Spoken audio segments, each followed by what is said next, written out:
And we are back again, folks. I'm sure you missed me. Now, as I said right before the ending of the other video, I would love to talk about Jodi. Jodi. Yes, I'm sure that you are just shaking with anticipation.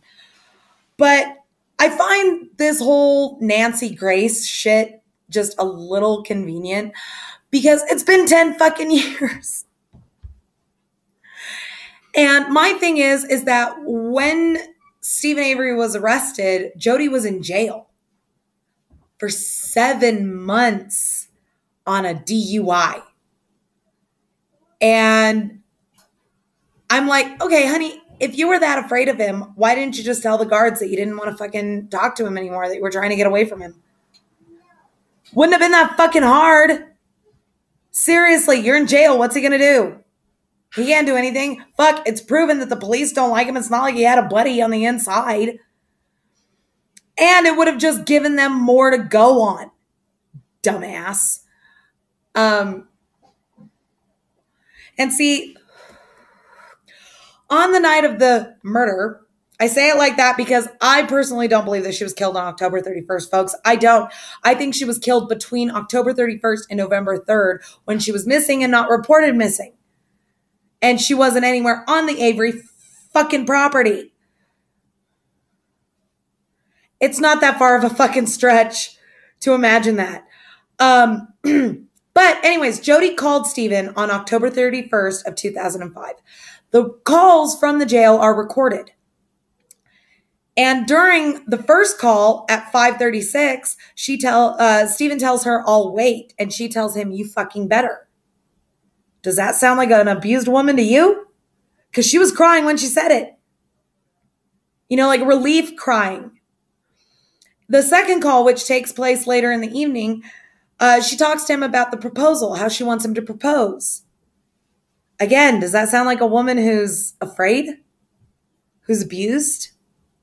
Because a woman who's afraid or abused wouldn't be commanding rose petals on the bed and rose petals on the bathtub and blah, blah, blah.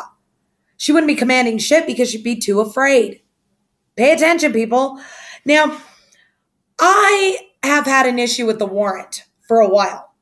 What fucking warrant did they get? Because no warrant I have ever heard of gives the police custody of an entire family compound for 8 days. Just complete run of the fucking show.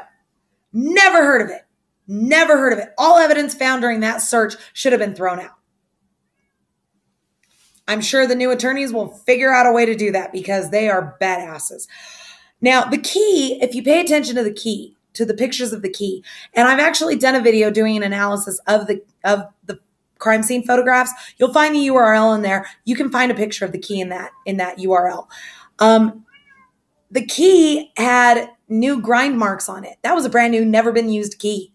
If that key had been used for years by Teresa Halbach, those grind marks would have worn away. Yeah. Scary, huh? Now, Kachinsky, at one point, Brendan is smart. He files a motion to dismiss his attorney. And Kachinsky, of course, goes to the media and tells them, "Oh, I'm sure this is a campaign by Stephen Avery to get rid of me." Why would he want to get rid of you? You are the most ineffective fucking counsel on the planet.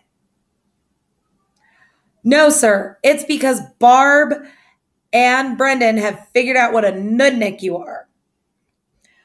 Fox denies the motion to replace counsel, but not for long, huh? Yeah. Now, I find it interesting that during this episode, it is shown that Jodi is taken into jail 3 times. 3 times she's arrested for violating the no contact order. Oops, my 15-year-old forgot that mommy was shooting a video. Oops.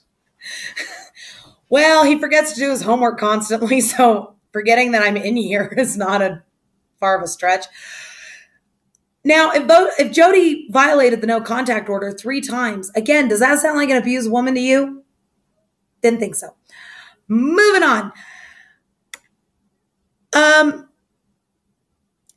Now, Brendan recants his entire statement in a letter to the judge. And I think that was actually friggin' adorable. I really do. You know, that was ballsy. That was ballsy. But finally, Fox takes a look at things and he realizes, hey, wait a second. Kachinsky allowed him to be questioned by Fossbender and Wiegert unrepresented. And he finally fucking gets rid of Kachinsky. Thank God. But what gets me is how Kachinsky has the balls to say in front of the press at the press conference following his firing, I think the steps we took were reasonable. Obviously not, dumbass. You just got fired. Would someone please take away his license? The man clearly doesn't know what the hell he's doing. Now, the transmittal form for the vial of blood, for the case file, for all of the DNA evidence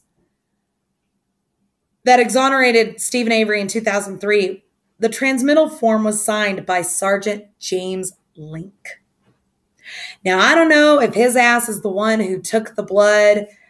Well, no, I personally think that he is the one that took the blood, but I don't know if he took it in 2002 or if he waited until Teresa Halbach was officially missing to take it. Personally, I think he took it in 2002. I think he took a sample of Teresa Halbach's blood and he held it, waiting for a minute so that he could strike. That's my personal fucking opinion here, folks. I mean, why else? Who else could it? First of all, how the fuck did any of the blood evidence on Stephen Avery get admitted into evidence, get admitted into court when it was proven that the vial of blood was compromised? How is that possible? How does the judge justify that? There's a vial of Stephen Avery's blood with a puncture wound on the top. Basically, that means that all blood evidence involving Stephen Avery is compromised. Duh, especially when Lieutenant Link is involved. And even LabCorp, who's the lab that did the genetic testing, has admitted that they do not puncture the tops of these vials in order to conduct their tests. So who the fuck did it? I personally think it was Link. And since Link was there each time the most incriminating pieces of evidence against Mr. Avery were found, connect the dots here, people. It's not fucking difficult. So that is my question. I would love for somebody to question the judge in this case and ask him, how the fuck do you justify admitting this evidence into the record when it was obvious that there was a potential for compromise? Because I know every other judge on the planet would have excluded it. Sorry, folks. That's the truth. We will see you tomorrow in my next video where I will be analyzing some more of the awesome stuff from the Stephen Avery case. Thank you for watching.